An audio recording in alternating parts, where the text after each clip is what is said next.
Following the arrest of Catherine Howard, much effort went into proving that Catherine had a pre-contract of marriage during her relationship with Francis Dereham.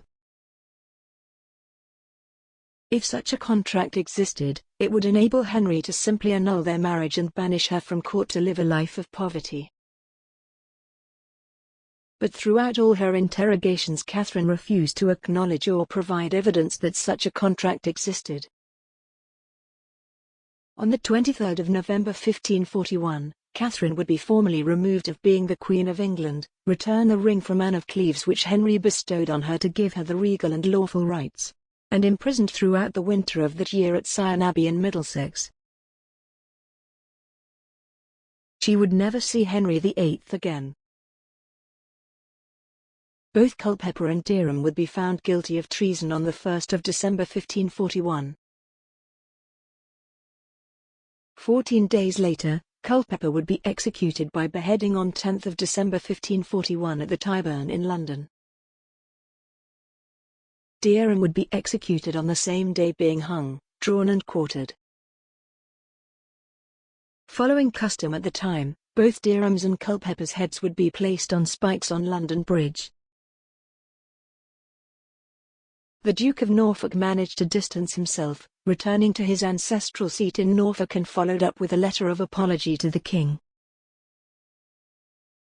The son of the Duke of Norfolk, Henry Howard, Earl of Surrey, would still remain at court as one of the king's favourites.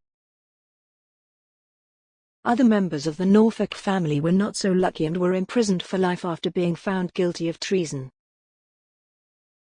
During this time Henry VIII fell into a Great Depression, only relieved for his indulgences of women and food. On the 7th of February 1542, Parliament would make it law that failure for a queen consort to disclose her sexual history within 20 days of marriage to be a treasonable act. This law would be made to be retrospective as well, and Catherine was charged with treason without trial. Catherine would be moved by barge to the Tower of London on 10th of February 1542. Her execution would be scheduled for Monday 13th of February 1542 at 7 am. It is reported that Catherine asked for the block to be sent to her cell the night before her execution in order to practice how to lay her head on the block. As planned, Catherine would be executed by beheading on Monday 13th of February 1542. She would die as the Queen of Henry VIII, as he had never formally annulled the marriage. Henry did not attend the execution. Following her execution, Francis I of France would write a letter of sympathy to Henry.